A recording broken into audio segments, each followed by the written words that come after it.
Hello, everyone, and welcome to the season finale of Gooey's Dungeon Dive. I think it was at season 7, something like that. We're talking about Oracle of Seasons, and I'm joined, as always, by my pal, Corey Richmond. How's it going, Corey? It's going good. I'm here. Okay. I'm back again. I decided to come back. Yeah, seasons didn't turn you away? No, it didn't deter me. I had Okay. fun. It was a good game. Yeah, it was always a good excuse to play through seasons. Why not? Oh, yeah. Yeah. What do you think about this game? I feel like every game after the last one has kind of been in the lore of the Zelda series has kind of been a big game for various reasons. But now we're kind of in this season these are kind of sleeper games. Yeah. How did you feel about playing through Seasons this time around? Well, Seasons hasn't, historically been one of my favorite Zelda games. I don't dislike it by any means, but I kind of feel that way too. A lot of people, it just kind of goes unnoticed, I feel like, or maybe a lot of people haven't played them. And on top of that, it always gets lumped in with Oracle of Ages, so it's hard to have its own identity, kind of. But even going into this, like has happened with every season, I've gone in being like, nah, I'm not going to like this. And then I'm pleasantly surprised. Like, putting these dungeons under the microscope, like, I've really come to realize that there's some pretty dang good dungeons in this one. Yeah, I'm looking at your list and right next to my list, and I would say we're not too far off in our... Yeah, I would say actually we're pretty close with how we... like our range of where it is in our list. Like our top ones really are kind of right in the same area. We slotted them all kind of in different spots, but if you combined ours, then Oracle of Seasons would be pretty consistent in that one chunk, I would say it is it has the Link's Awakening thing to me, where I do think they're both kind of pretty consistent games. I think they do a good job of building off, the previous dungeons. I don't know if you felt that way, but I felt like, okay, like this has some elements of the previous dungeon, some items, some puzzles that are carryover. Not even necessarily puzzles, but sort of set pieces, like little, challenges. I thought it does a good job with that. Yeah, they definitely establish a lot of things like the, trampoline puzzles, or you'll see a lot of the cart track, like mine cart puzzles that carries through a bunch of different dungeons. I feel like totally. it definitely did progress pretty well. I think the first chunk, like maybe even the first 3, I wasn't as fond of. I think that's kind of the biggest separation in my ranking, is like the difference between... Well, on not our that list, big. we're really It's like close 10. still. Yeah. Yeah. Yeah, it's true. I think, I would say my way of describing this game is it has sort of a slow start, and then somewhere in the middle, it gets kicking. The engine starts like firing pretty well, and after that, it gets like pretty fun. And it does bring new things to the series, but I would say overall it doesn't it doesn't like totally shake the game up or whatever, It's just like, okay, yeah, those were some really solid fun dungeons, but nothing like totally revolutionary. Would you agree with that assessment overall? Yeah, definitely. And that's I feel like that's something that I keep saying every season finale we talk about this. I feel like I keep saying that we've reached sort of the peak of what a Zelda dungeon is, and I really think that's true. I think this was kind of the first... I think I might say this is the first game that really doesn't introduce anything groundbreaking in terms of dungeons. Okay. Because I think even I probably would have even said that about Majora's Mask beforehand, but going into this after Majora's Mask, I have a Majora's Mask dungeon sitting at my number 1 spot. So yeah, clearly cool. I felt a little different going through. Mm-hmm.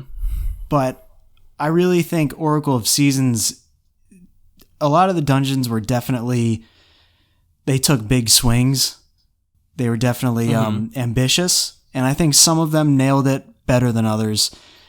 And I think, like you said in one of your videos, this game started development as sort of a remake to the original Legend of Zelda, but for the Game Boy Color. And I feel like you can kind of see that bleed into the dungeon design, especially of like, well, obviously the first one, but I feel like those first few dungeons, it kind of does feel a little bit less inspired, maybe. Yeah, I would agree. A little bit with less that. original.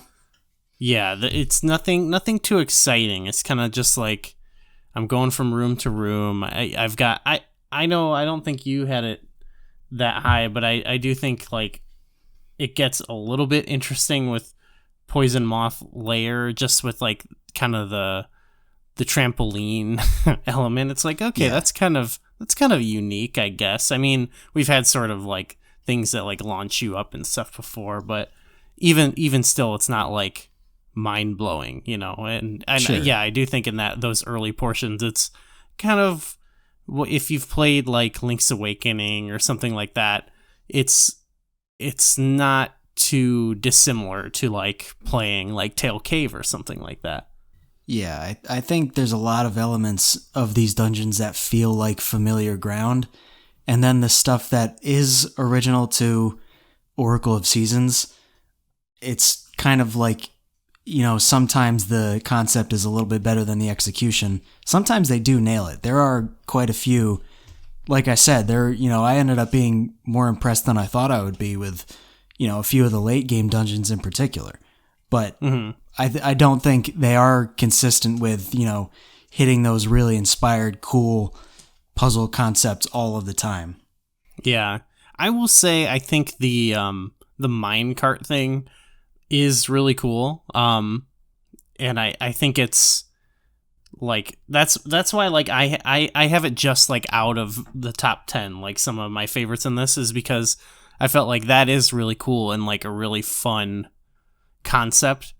But it's like, it's still like compared to some of the things I have in my top 10, like it's just not as cool as like I have Skull Woods at 10, not as cool as like the idea of, you know, bopping in and out of like the overworld in the forest, you know? Yeah, exactly. It's like there's nothing that, like we're saying, there's nothing that groundbreaking. There's nothing where, I don't think there's really a lot in these dungeons, save for maybe the dungeon that we're going to be talking about today. I don't think there's a ton where the concept is like, whoa, this is wild. We haven't seen anything like this before. Right. I will say, I think one thing it could be maybe kind of credited for is taking these more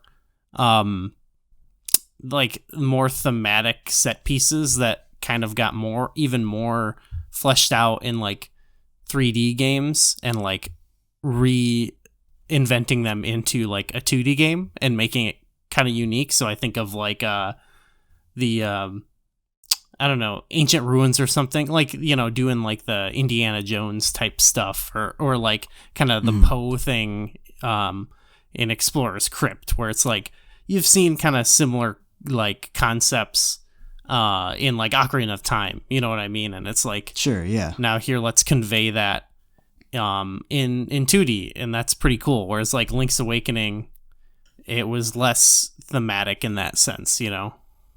Yeah. So I'd agree with that. Do you feel like we kind of had this conversation in some of the other season finales we've done, but there a lot of times the conversation of, you know, people saying the 3D games are inherently better than the 2D games or can do things the 2D games can't. Do you feel like seeing those similar concepts pop up in Oracle of Seasons, does it feel at all like a watered down version to you? Like they liked the concept and they were like, oh, let's try and fit that in here. No, not necessarily, because I think it's I just think it's presented differently. So in fact, I actually kind of, what a unique thing I liked, for example, like with the Poe encounter was like, they each kind of had their own unique attack style, and then like in the final fight with them, like it changed, like they're both doing it, and you have this added element of like not letting the light go out in the room. I actually think that's like overall, like the vibe or whatever is way better in the Forest Temple. But when I think of those fights of just like two of them are you just shoot the picture and then fight them, and it's not really that exciting of a fight, and the other ones shoot a picture, do the puzzle, and then fight them the same. You know what I mean? It's like it's a little. Yeah, that's a good point.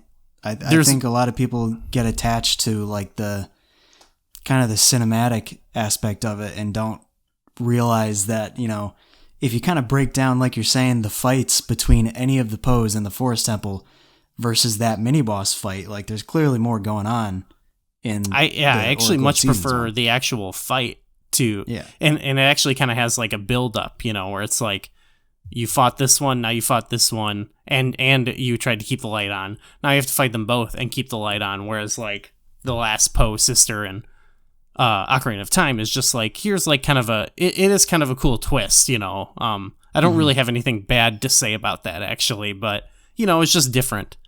I actually saw something recently that I think maybe kind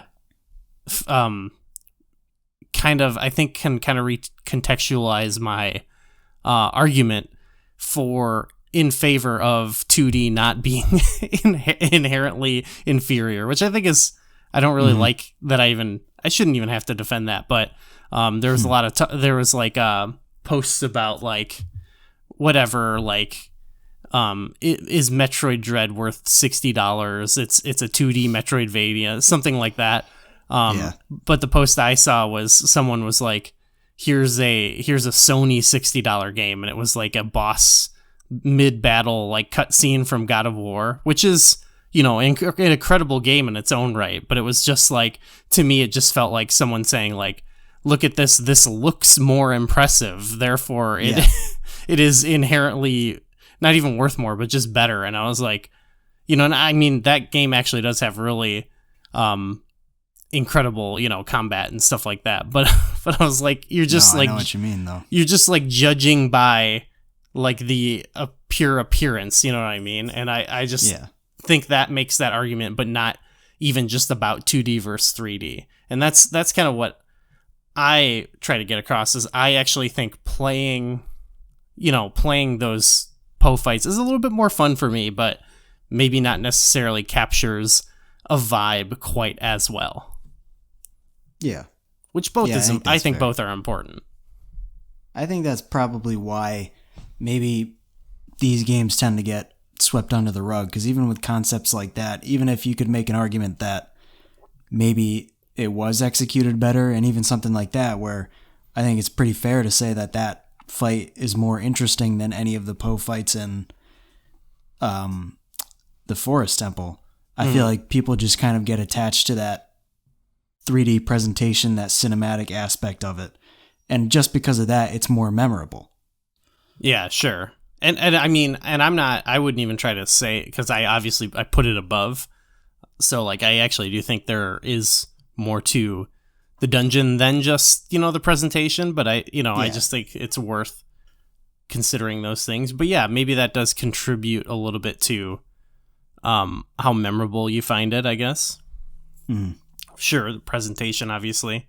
I mean, I can see what you mean about, I've kind of agreed, where like some of these early dungeons, like even ones that I guess you had Unicorn's Cave up like pretty high. Like even that's one where I'm like, that one didn't really leave me. Like I was like, oh, this is a pretty good step up, but like thinking back on it, I'm like, that one, I'm like, I don't really know what I liked that much about it. You know what I mean? It's kind of just like, okay, what I guess since it's your top one, like, what did you see in that dungeon? What do you like about that one?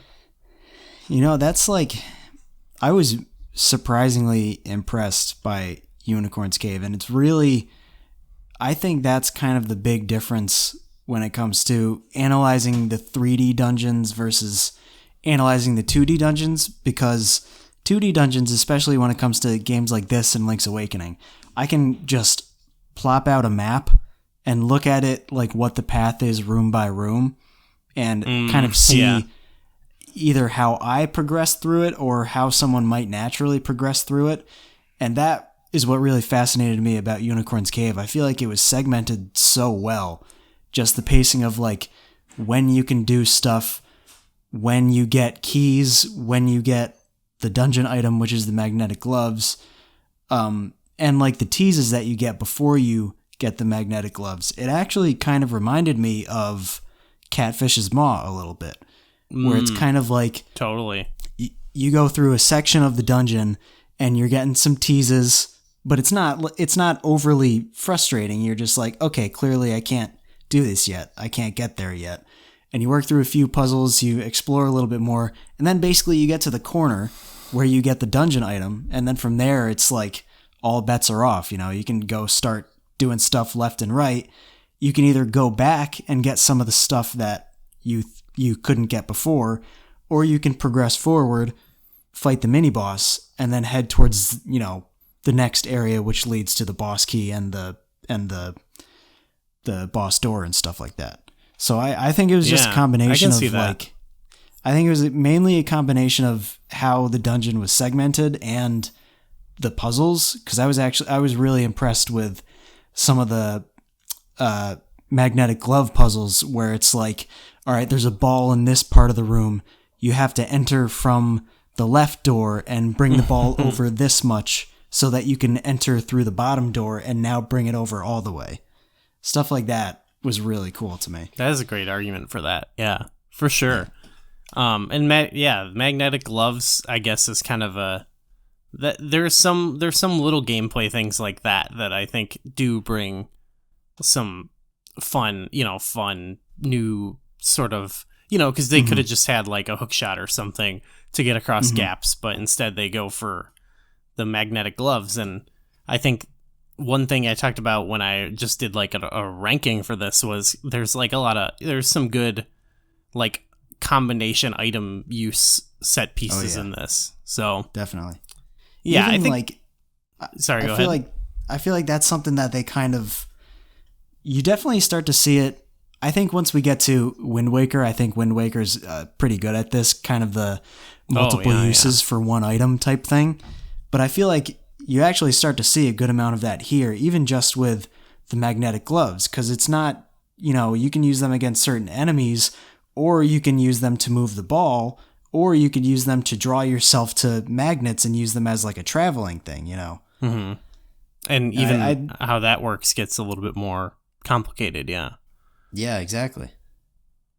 Yeah, you made a good argument for Unicorn's Cave. I could see that definitely was still a big jump up for me. I did I think I said it in one of the earlier videos, or one of the videos, where it's like, it was hard to place some, because it's like, okay, I feel like this might actually do more than, it's weird that it took long on my list for it to crack like Tail Cave, which is not that complicated of a dungeon, but there was something about like, I just felt like, maybe it's just like because it's been done before or something, like the fact that some of it wasn't so new, you know what I mean? Like there's a few early dungeons in Ages and Seasons that are like comparable in sort of like memorability to Tail Cave, but are maybe like slightly larger and more complex. But it's like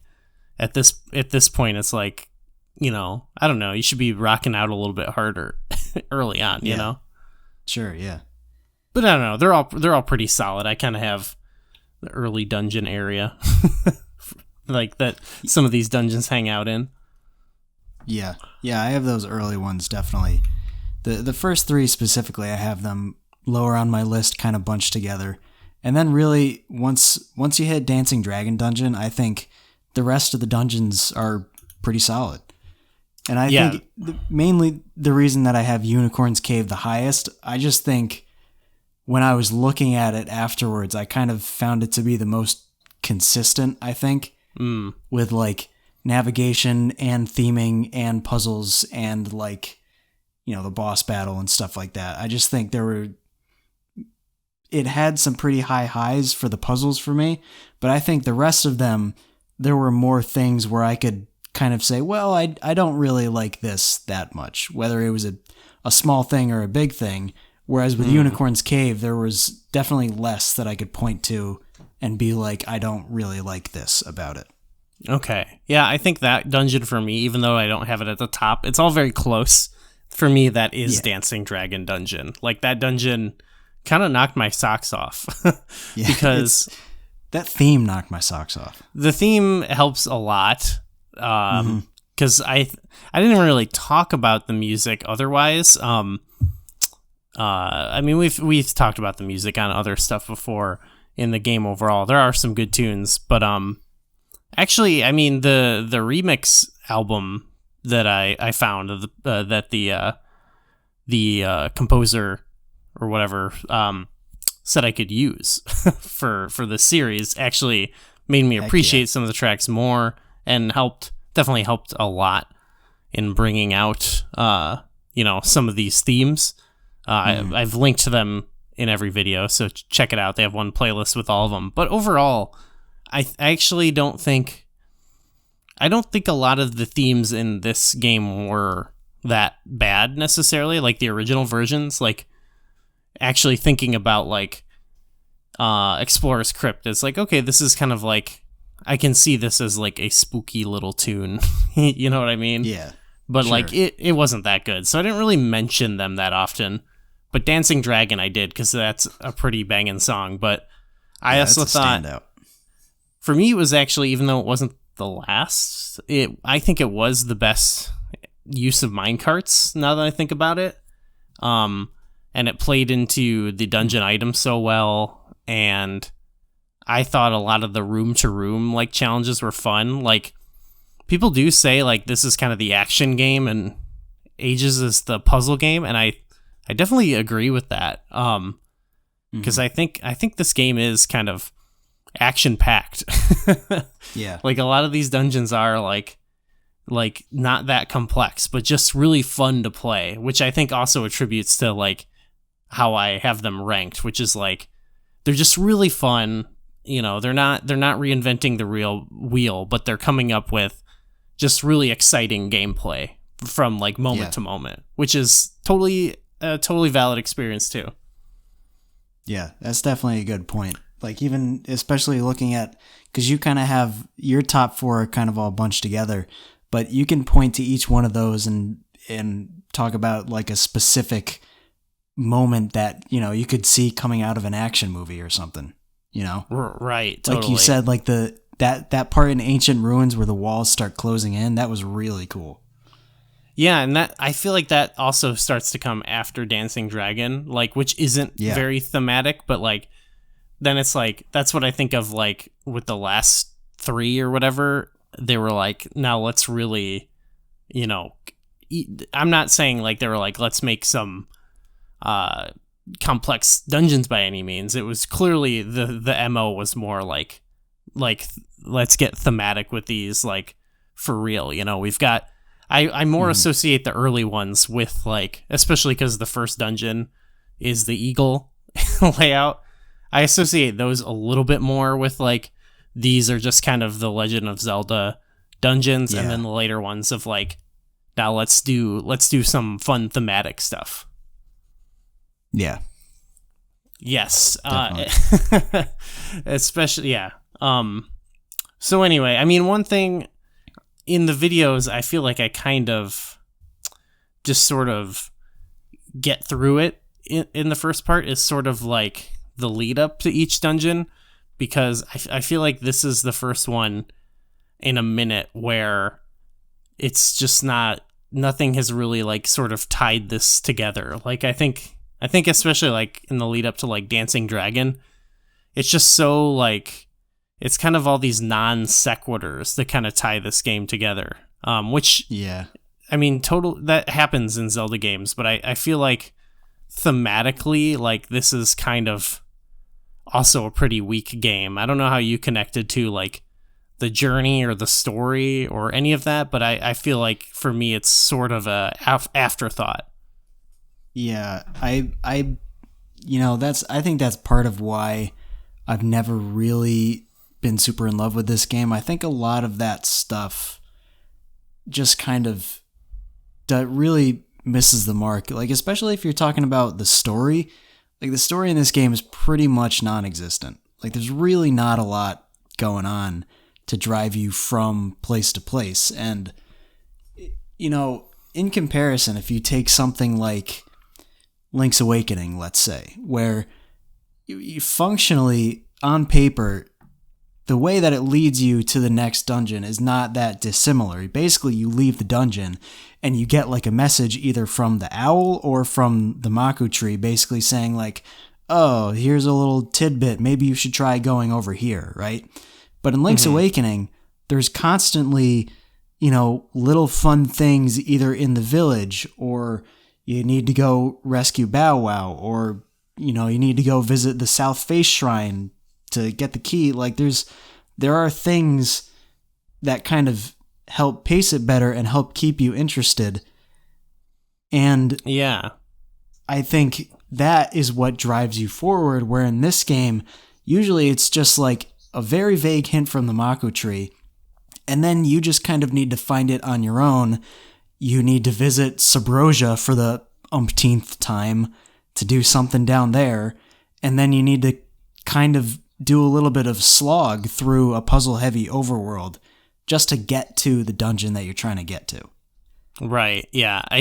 I think that's the thing, too, with like, Link's Awakening.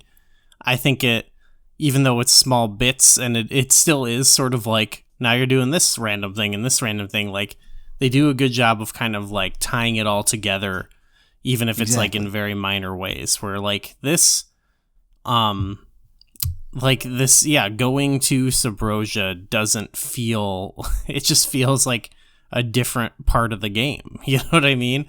Until it just feels like, okay, now you have to do this just because. Yeah, it doesn't feel like it's related to your quest, really. Whereas, in Link's Awakening, you have stuff like you got to go find Marin, and you got to wake up the walrus, or you got to go find the key in Yarna Desert. Like, I just feel like there's a lot more in that game that's related to what you're doing, and that also propels you to want to go forward. And I think it's inherently tied to the exploration of the overworld a little bit better. I think Link's Awakening, because they have a similar thing where it's, it's screen-based and the map shows you where you've been and where you haven't been. But I feel like the natural exploration of the overworld works a little bit better in Link's Awakening. Mm-hmm. Yeah, I would agree with that. And I think just, like, yeah, it'll have just small, even if it's sometimes just small bits of dialogue or, like, interact, like, even just, like, the bosses of Link's Awakening kind of giving you those little bits, and even kind of your hint giver giving you these little details. Like, I don't know, most Zelda games they're adventure games, so you're kind of going and, meeting different people and doing totally different things. It's a video game, but, like, yeah, even Ocarina of Time is a good example of that too, where it's like, your interactions as a child come back into play as an adult, stuff like that. And I think we'll even see this in Ages. I think they'll do a little bit better of peppering in kind of the main story, but then also, like, even when you go do something like totally off the map, like Tokay Island or something, like, you still have, like, just like, you're just given that time travel, and and it kind of, I feel like it enhances the world a little bit, as opposed to, I don't know, maybe if they did more with the interplay of Subrosia and whichever one, no, is it Holodrum?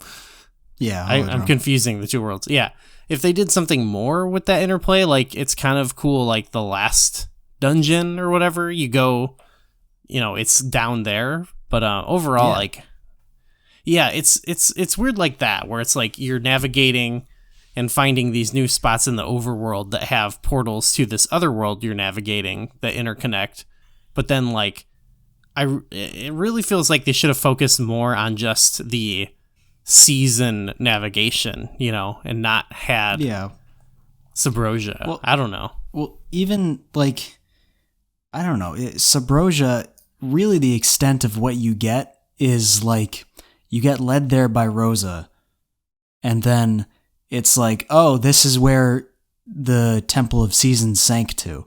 And that's really the extent of the connection that you get. It's just like, oh, hey, here's where you get the seasons from. Which it didn't have to be Subrosia. That has, the land of Subrosia has really nothing to do with the story, other than the fact that the place that you have to go to get the things that advance your exploration happen to be there. You know? And totally. Touching on the seasons aspect of it, like, I think this is something that it kind of shares in common. Like, we're not going to get to this game for a long, long time, but Skyward Sword has kind of overworld chunks where it's very puzzle heavy, and it's not quite as much of like open exploration. Let's see what secrets I can find. It's really, it's kind of guided. Yeah.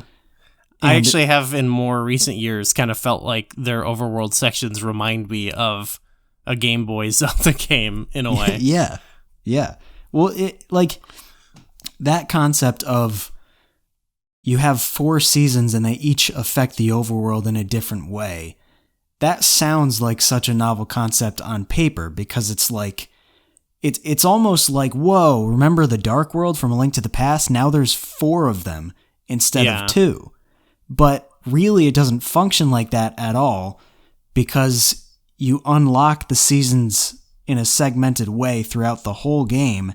Mm-hmm. And even when you get to a new area, it's not like, there are very few areas in the game where you're required to make it multiple seasons to get through. Tarm Ruins is one really good example, and that's very puzzle heavy, and you need to get, though to get I do this feel way, like it's like building up to that, Yeah. Well, sure, but I don't know. I feel a little bit like a lot of them are just, you get to this part and then you need to make it this one season, and then you're fine for the rest of the way through. Yeah, sure. Especially like the first 4 dungeons or so. Yeah. But I think after that, I think the last few maybe. Well, it depends, because some are just so tied to, like, I think of like the pirate thing as being just more in Subrosia. Yeah, whatever. I do tend to agree with you. Like, I don't want to jump too far and do ages necessarily, but I think like a thing A Link to the Past had was actually like over time it happens like maybe a little too late, but like I do think like the ways you navigate between Light World and Dark World, if you do like kind of the dungeon order, do get a little bit more interesting. And it's like, okay, they are kind of like upping the complexity of this, even if it's ever so slight. I think, so I like that, where it does get a little bit more complex, like where they kind of increase your tools, but I think they do that better in Ages. That's my feeling, and that's my prediction, is that it's going to be better when it's like, because at first you can only do it in specific places, and they let you go back or forth or whatever, and they do kind of up the complexity of it. And I think, but I think because it's just those 2 worlds, I think it works way better than just like what you said, where it's like you have 4 worlds, but you're really only going between not 1 season and 1 season. Yeah, exactly. Though I do think like they eventually concept, get there. Yeah. Well, I feel like it's almost like the concept of having 4 seasons was like, they felt like they struck gold, and that's such a cool concept puzzle-wise, and then they almost didn't know what to do with it. And I don't, that's a little bit reductive, because there are definitely some cool puzzles involving the seasons. Like I said, Tarm Ruins, I feel like, uses that mechanic really well. Or, there's fun stuff like where you need to turn it to winter, and then you jump down the girl's chimney, and she's like, oh, Santa Claus, That's cool. There's a lot of fun stuff like that. Yeah. But I feel like it wasn't used very consistently throughout the whole game. And I would attribute that to Subrosia. I think they just shouldn't have been Subrosia. it gets in the way. Yeah. But yeah, story overall, I especially think like in Ages we get a little bit more tidbits of what's going on. I mean, even the beginning of that game is a little bit more bulky, which is really not that long because it's a Game Boy game, but like there's a little bit more setup, Yeah. Whereas this, it's sort of a little bit more like, and you're off, which I kind of appreciated. I liked how it was like, you can get to that first dungeon pretty quick, but then it is like, we don't really, not that I necessarily think, you got to see the final boss or whatever, multiple times, but it is sort of like, who's this guy? What's this guy? Okay. Yeah. Definitely. Because, you can kind of explain the story in a paragraph, and then it doesn't really change until the end. Yep. Which I guess we might as well get to the last segment of this game, which, I mean, okay, so, like I said, there's not, like, much leading up to it, which I think it is similar to... It's, again, I think, like Link's Awakening, a less interesting take on the collect all the pieces of the Triforce, but in Link's Awakening it was the instruments, and this it's the essences, because in that it was like to build a song, and to this it had to do with like the nature or whatever to like help the Maku tree, I think, maybe, or something like that. Oh, he gives you like the big nut that you use. The big nut, which like you can see that he had it. Like that, like just talking about this, it's like you need to get the essence of nature so that he can give you the nut. Like, why didn't you just give it to me before? So I don't know. As you get the thing, they talk about how you're sort of like cultivating. Yeah, like you're revitalizing him. Yeah, so to have the power, we're giving the nut the power. But really, I mean, that's the story, is like you revitalize the nut, then you take it, which you can break the barrier, and then you go fight the bad guy, right? Like, I don't know if you have much more to say about this like story than that, or like the lead up to this final dungeon, but in my other videos I feel like there's a little bit more to it than that, but I don't think there is here. That's really all there is, with the exception of if you're doing a linked game, or even I think it's before you enter Ancient Ruins, maybe. I think Twin Rova pops up one time and you get a little glimpse of like, oh, you better not go through with this or bad stuff's gonna happen, which I don't know if you can really even attribute that to this game, because that's, unless you play a linked game with Oracle of Ages, then that's kind of, it's really nothing, Yeah. Yeah, and that's the thing. I was like, kind of like, how do I cover this on this series? And I've sort of decided to be, like, I'm doing a linked game, like I'm continuing Ages linked, and, we can talk about, kind of the ending then in, because I feel like with the next season, we'll be wrapping up the Oracle games, you know what I mean? So we'll talk about that final fight, but I'm also staying sort of agnostic about like going too much into detail on like the split, like, or the linked stuff, or like the differences, you know what I mean? Like, I know there's like we're probably not going to talk about like mini dungeons and stuff like that, because I know with like the Link games you get like a mini dungeon. I think for the videos I'm going to stick pretty much to what you would just talk about in the individual games, but we'll definitely touch upon like Ganon and stuff like that. So there is a little bit more, I don't know, it gets a little bit more stakes, I guess, when you consider like them trying to resurrect Ganon, but even then it's still, it's still just kind of whatever. Yeah. What's that? Feels like DLC or something. It is. It really is. I mean, it's really cool at the same time. It's such a cool concept, and I think it does add some fun value to the game because you can, bring stuff from one game to the other, and it's kind of that's cool. It's something like for completionists to go nuts over or whatever. It's not something I totally like care too much about, but it's there, and I think that's fun. But Onyx's castle, I also didn't really even want to. I'm kind of like lukewarm about like ranking it or whatever. I mean, I did just because I wanted to do a video that was sort of a wrap up. But otherwise, I think it's similar to like the egg in Link's Awakening, where I don't really think it's much of a dungeon, even really, but.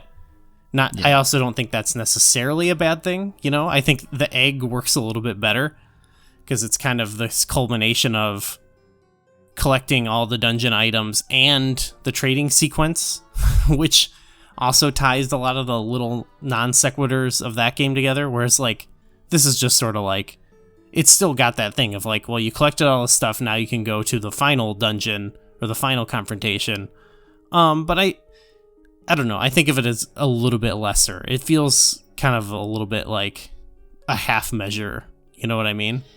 Yeah, I was actually going through it, and it kind of frustrated me a little bit because I was at a point where like I agree. I would much rather do the egg in Link's Awakening, even if it wasn't the culmination of, the trading quest, and even if you didn't have the great entrance scene. Like I would have rather just had a puzzle walking from empty room to empty room than having just a few rooms in a row with enemies. Like why and like a return of a mini boss, Yeah, like why even go to that extent? Either make a full gauntlet type final dungeon type thing or don't. And I feel like this is so middle of the road. It's like here's some tougher enemies and like you probably won't have any trouble with them, but they might lower your health. But even if they do, there's some fairies along the way, so you'll probably be okay. It's like why? But don't go off what's the path. The point of this even? If you go off the path, then you start over. Yeah. It's just a random thing, I feel like the puzzle and the egg at least kind of has like a justification for it.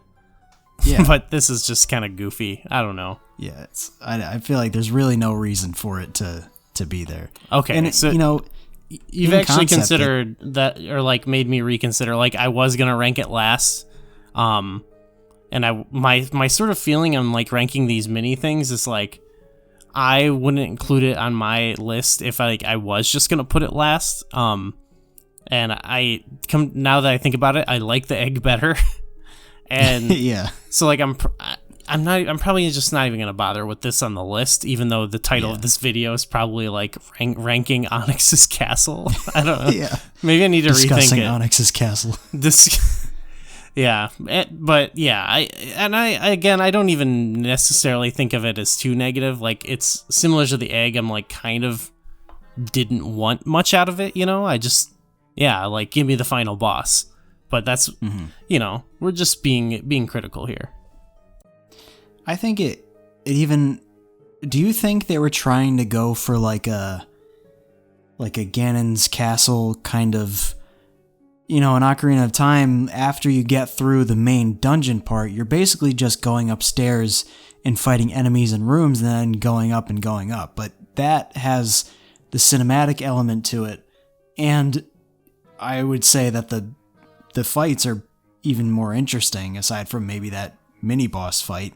Do you think that's what they were trying to go for? Yeah, is maybe. Like a gauntlet building up type thing? I think they were trying to do a little bit of that, and then like a little bit of the egg with just like you go off those where it's like a puzzle where it's like, oh, if you don't keep going straight, you start over. Or kind of a Eastern Hills or North whatever from go up in Legend of Zelda. Yep.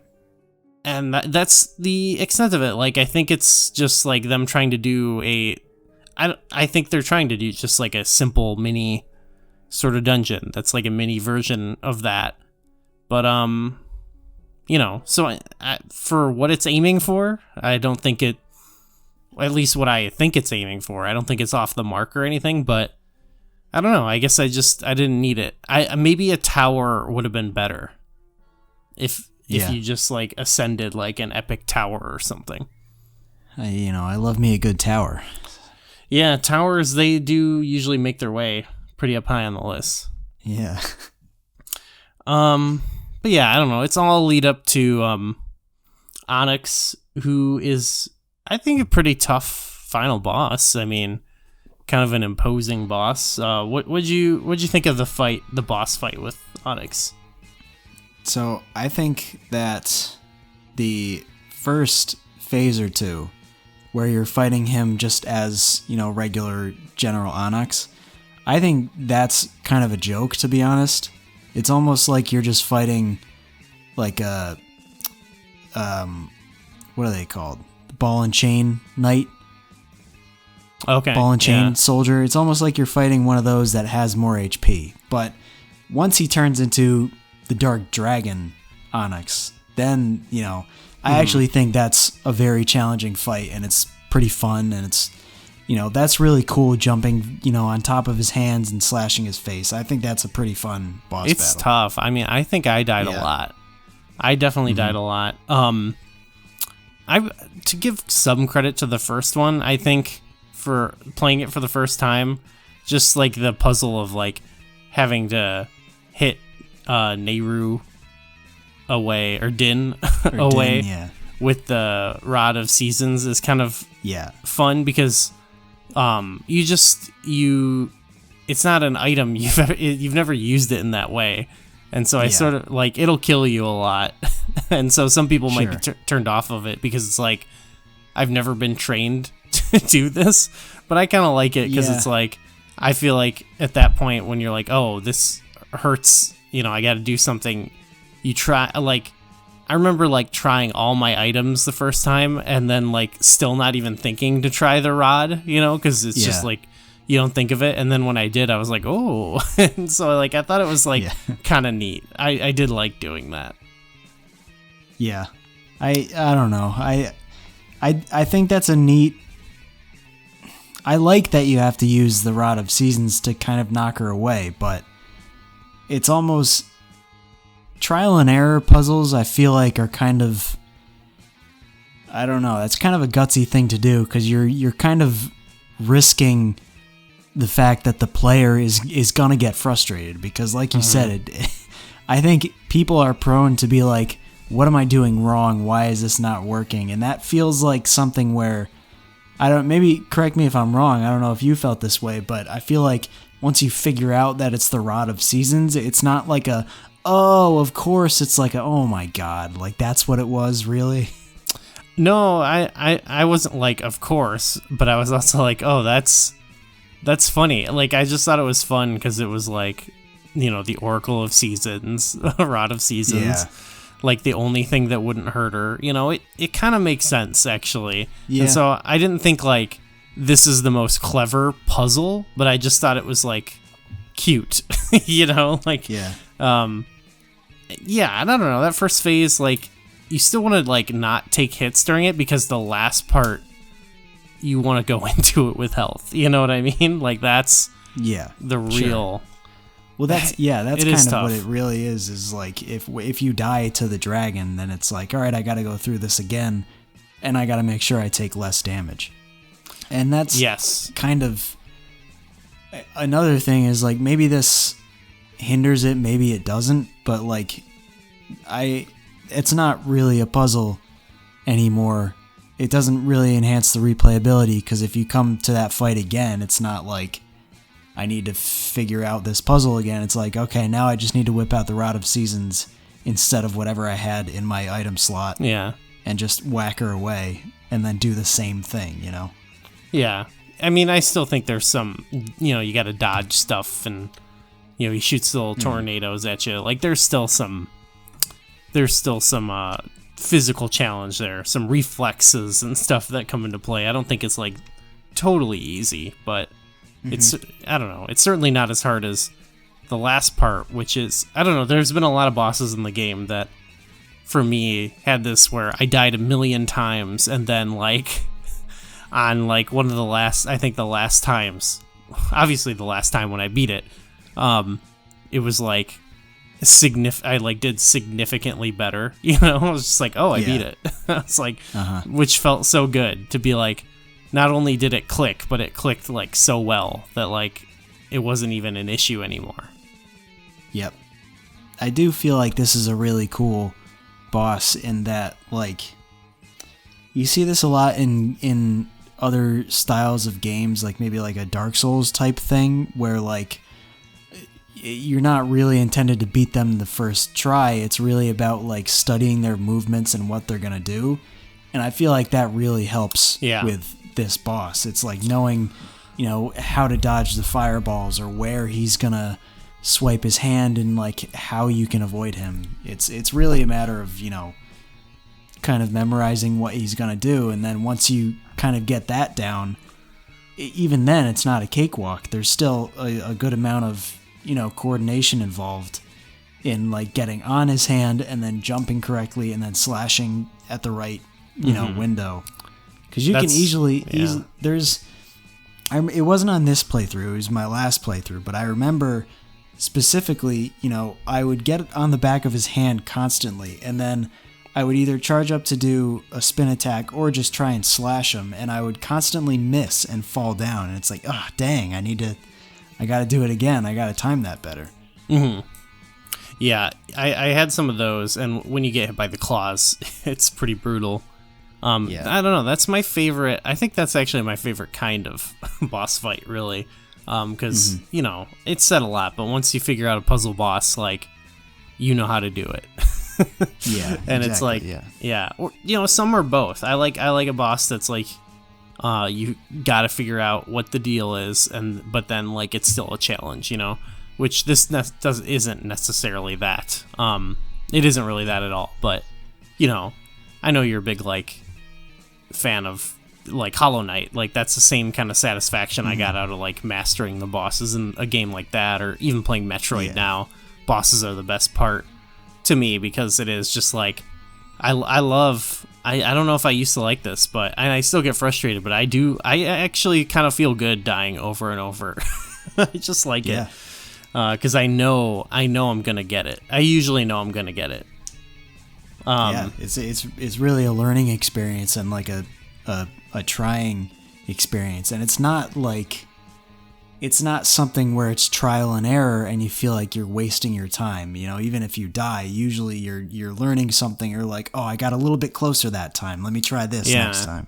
And you kind of try different strategies, and some might work. You know, like maybe if I try the seeds and go faster or something. You know, I like doing that. I had that a lot with like the Medusa head or whatever in the last dungeon, where I was like, oh, let me try this or this. You know. Yeah, I don't know. I like that. I think that also goes back to attributing this as being kind of action-based games, where I feel like the bosses and the mini-bosses, there are some puzzle elements for sure. Some just like you get the item, so you got to use it. But overall, I feel like they're purely just combat-based. Whereas like Ages, I feel like you get a little bit more of like, here, you got to use the item, you know, and sometimes they have like kind of a neat puzzle type set piece with it. I don't know. That's how I felt with this. It's just like, just whack this guy a bunch. Yeah. Seasons is in a unique spot because I think because of the, you know, it's the early development, most of the bosses in this game are returning bosses from the original Legend of Zelda. And it's like, especially the first few, I think, well, usually it's more or less the same fight with maybe a twist. Like with the Dongo, you got to pick him up and throw him on the spikes. Yeah, that's kind of an exception to what I was saying too. Yeah. But yeah, the Goma is a good example. I think Manhandle is a good example where you can know what to do, but it's still like you still will kind of bang your head against the wall a few times, you know, trying to beat it. Yep, it's still trying. You still need to know. It's not a cakewalk, even if you know how to do it. Totally, yeah. But maybe, the first like 3 bosses are kind of a cakewalk. Yeah. thematic with their dungeons, I guess. Yeah.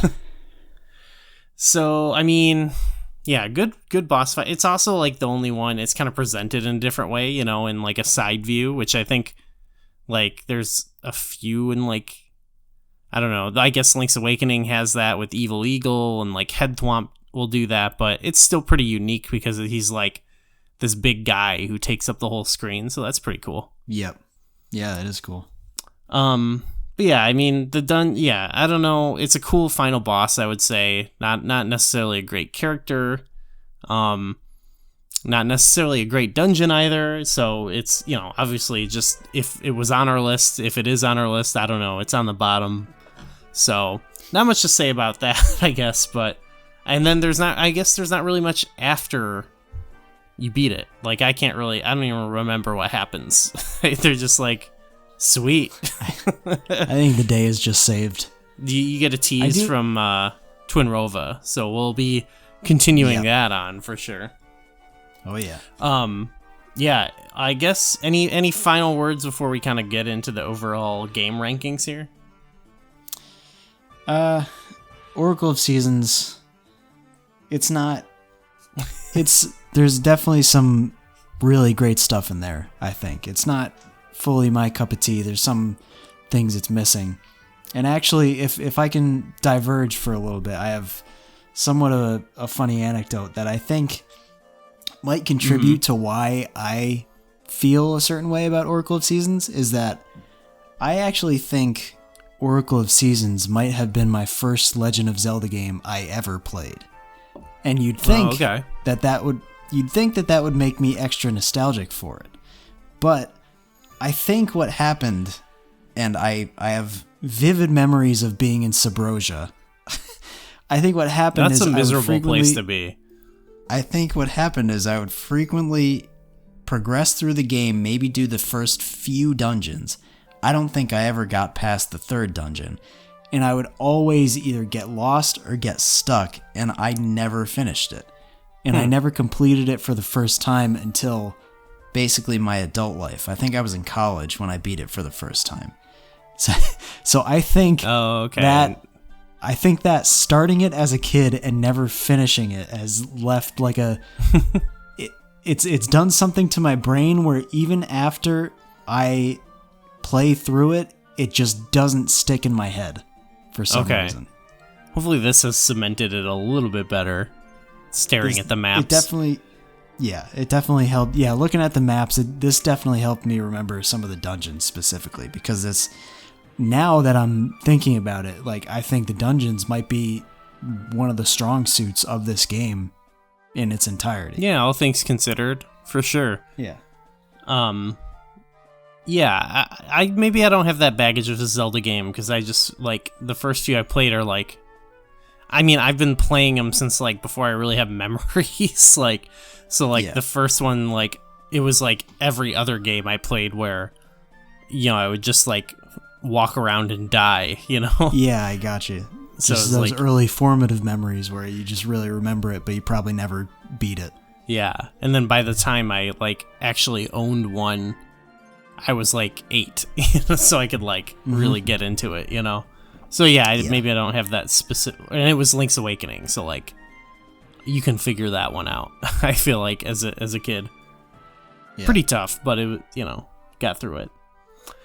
So okay, our overall rankings here, we've seen them on the list. You know, we've kind of shown that, but we have to help visualize. We have our two things here. First, we have the average dungeon ranking, which is, we averaged where they all were on our list, regardless of how many dungeons per game, and that's what we come up with. And then our lower list here we have is pure assigning points per dungeon. So obviously games with more dungeons there get a little bit of a heavier weighting. So neither one is like, you know, you can't, we can see things from this, but we can't necessarily say, like, you know, this is the best game with dungeons or whatever. But I forgot what we kind of determined the last time around, but I guess in regards to seasons, what do you think we're seeing here? I think we're seeing that we feel similarly. this is kind of, well, I think this is kind of what I expected on my end. I'm looking at yours and your regular average. I'm kind of surprised to see Seasons above A Link to the Past and Ocarina of Time. That's true. Well, it has a little bit to do with, like, the first few are kind of, it's more to do with the earlier dungeons, I guess, is what it is. It's like, whereas those were solid and they were kind of mixed in there, but I just have them so much higher. And then when you get to the later ones in the game, like, they don't break the top spots, but they're like consistently high, if that makes sense. Yeah, you know? Gotcha. Whereas I feel like Ocarina of Time is just as mixed in the middle, but it has like a little bit more lower, you know what I mean? Yeah, I was just gonna say is that you've talked about this before, where like Ocarina of Time, you kind of hit Water Temple, and it's almost like that's the peak, and then the rest of the dungeons maybe don't quite stack up. Yeah, I don't think there's a drop off in this game. You know, I don't know if like I said, that's why I can't say that I think this game overall has better dungeons. It's also only, 1 point higher, so it's pretty close. And then when you also look at that next to the other score we gave, which is like kind of the more power of the dungeons, it's I mean, those games I think have, well, Ocarina has 9, right? And Yes.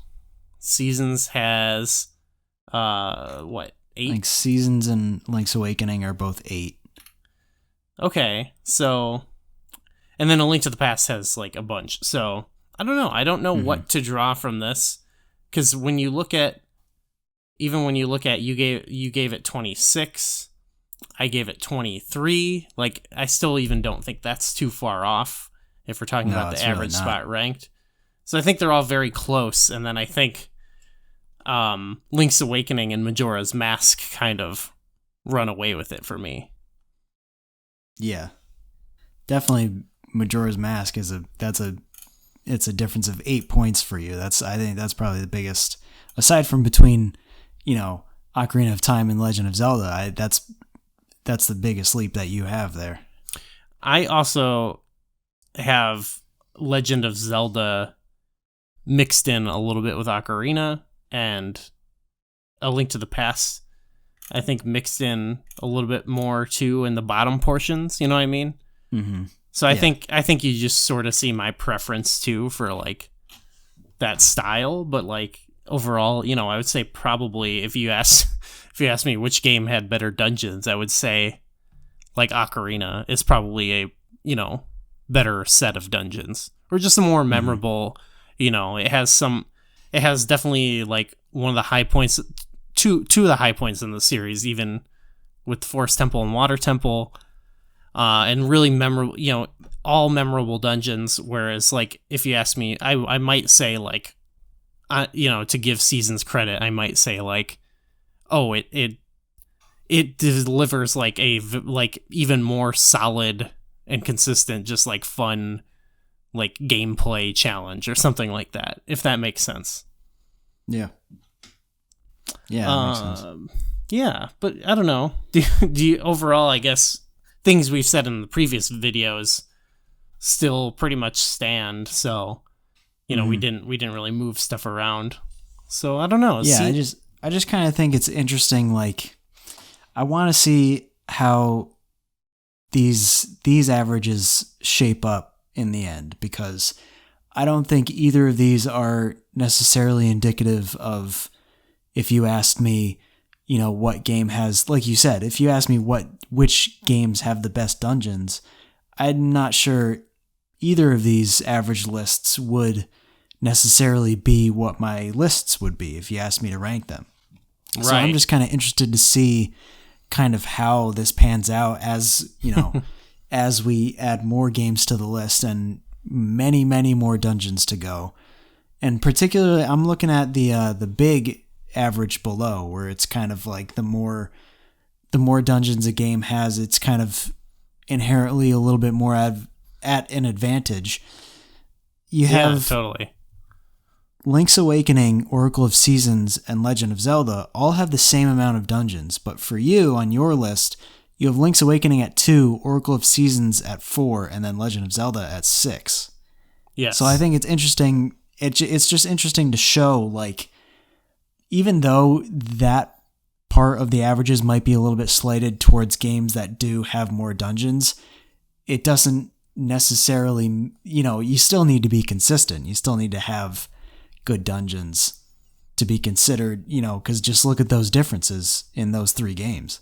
Yeah, I wonder if there's a way we can combine both into like our overall score. Because I've given dungeons a score on like the definitive ranking series on Zelda Dungeon, but like, after replaying, actually we came back to Link's Awakening and I raised my score to 5 because after going through it again, I've realized, it's number 2 on both of those lists, and the number 1 is not number 1, and it made me realize like Link's Awakening might be, like, out of what we've done so far, like, for me, the most consistent game in terms of its dungeon.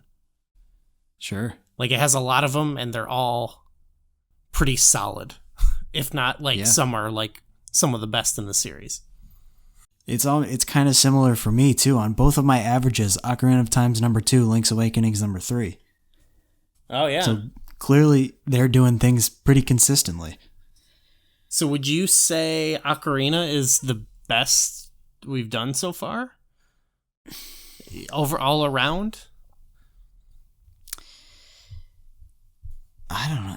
Maybe? I don't know. It's really tough. I feel like there's got to be some other metric that we can measure this by to kind of get like a trifecta, like a triforce of averages. I know. Maybe we average these 2 lists together. we average our averages. Oh my god.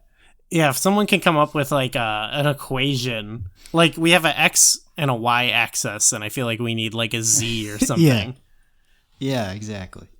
I think there's something to like the consistency, like if one is better than the other and like how much better, I don't know. Yeah, well that's something that's interesting because if you look at both of our lists, really, A Link to the Past and Majora's Mask, almost, actually, you know what? We have them in the exact same spots on both lists. That's kind of funny. Yeah. But I think it's kind of tough because you have a dungeon like Majora's Mask, you have a game like Majora's Mask that really only has 4 full dungeons. Then you have a game like A Link to the Past, which has, what, like 11? Yeah, I think right? 11, yeah. So it's kind of like, in my mind, I'm thinking consistency matters more in the game that has less dungeons because, if you have 4 dungeons and one of them's a stinker, that's 25% of your dungeons that stink. Whereas in A Link to the Past, if you have one dungeon that stinks, that's 1 out of 11, where it's like, that's fine because there's plenty more. And I also think like with that many, like A Link to the Past might be actually the best to me, even though it's at 4 on my 1 list, because like I think with that many is when you can start to get like a little bit weirder with it and like and have some that maybe, or like you can have like you have like the one dungeon that's both the intro and the midpoint, and we kind of made that into a dungeon with the 2 sections. So it's like 2 mini dungeons making up a dungeon, and then you have like 3 very basic intro dungeons that are all solid, but they show you the basics of the game.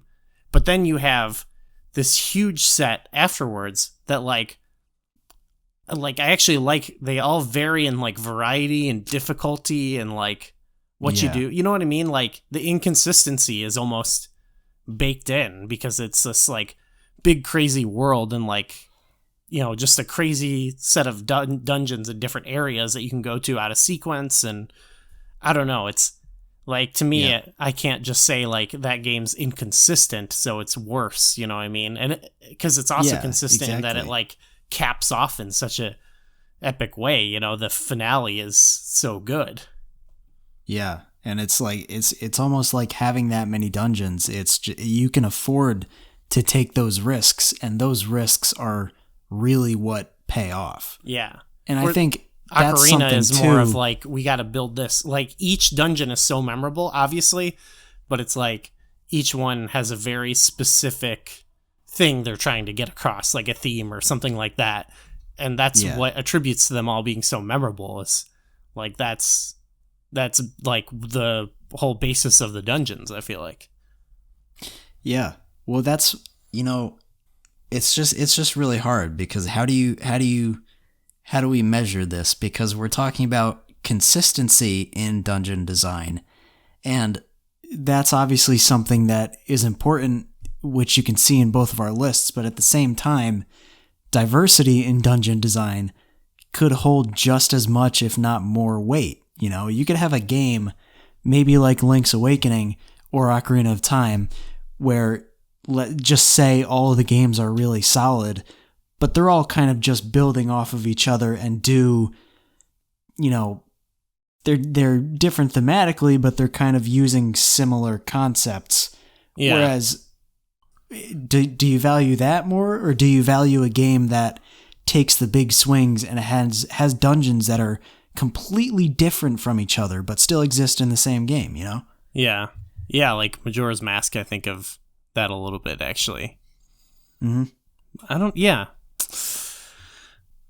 know. I guess that's why I like having the two things, because I like that this can show that at the end of the day, the numbers are like all meaningless. You know what I mean? Yeah. Like, it's not like we can't just, like, similar to my definitive ranking series, or like the tier lists we do on Tier Force Heroes, is like, we can assign value to this, but it's really, we're just really here to talk about it. You know what I mean? Like, and that's, and like, I think that even though I said it's like meaningless, I like these lists just kind of they just give us different ways to look at the game and talk about the game, Mm-hmm.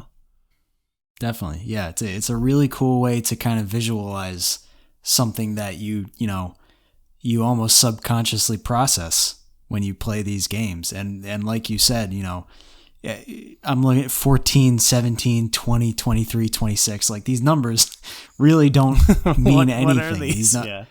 When I'm thinking of how much I love Ocarina of Time, I'm not thinking, 17, that's the average. Right. I'm thinking of the cool moments that really stick with me. It's like, I gave this a 4 point something on the definitive ranking. Exactly. Yeah. If a dungeon speaks to you, regardless of where you put it on your list or what the average is, like, that's what matters, Well, I think we really settled it here. So yeah, next season, it's kind of a part 2 of this, but it's its own season. We're gonna be doing Ages. So, do you got any early predictions for that? Ages. Ages. I've every season I've made predictions, and I've constantly been misproven, so I don't know if I have any predictions to make. I'm just going to go in and see. If you had asked me before, I would have said Ages has the better dungeons hands down, and I'm absolutely not so sure about that anymore. Okay. So we're going to have to see. Mostly because season's slightly overperformed. Yeah. Okay. It definitely performed more than I thought it would. My prediction is Ages, it takes some bigger swings, I think, with the concepts and navigation. And the question is just, will those things stick the landing? That's what I'm curious to see. Will their concepts be brought to fruition well? Anyway, We'll have to see. Yeah, thanks for joining me. Of course, everybody should go check out the Player Power Podcast, our other show, Tier Force Heroes, on the Zelda Dungeon YouTube, and just keep an ear out for what do you got coming for Player Power? Player Power, we got to decide our next episode. Oh, you're still thinking about it. Nothing. Okay. Yeah, nothing specific, but keep an eye out because that'll be coming out within the next couple weeks or so. You're gonna rank something. Well, that'll be out by the time this comes out. Oh, big time! Maybe none of this stuff will exist anymore. Yeah. What about that? It's been so long. What? Yeah. What if Tier Force Heroes? What if we don't know each other by the time this comes out? That'd be sad. pretty wild. Well, yeah. Thanks again for coming. I hope we're still friends when this comes out. Absolutely, we will be. Absolutely. And are you gonna do a linked game? Sure. Okay. Why not? Okay, cool. Hopefully you still have your passcode. I have a passcode saved, so. Oh, okay. Great. I like that. Yeah. I have mine saved on the video file I recorded of the gameplay. So maybe I'll just take yours. no, then you'll be goo. I'm not putting it up on the screen. True. I will not put that up on the screen. Okay. If it's up on the screen right now, look away. Shield your eyes. All right, everybody. We'll see you next season. Bye.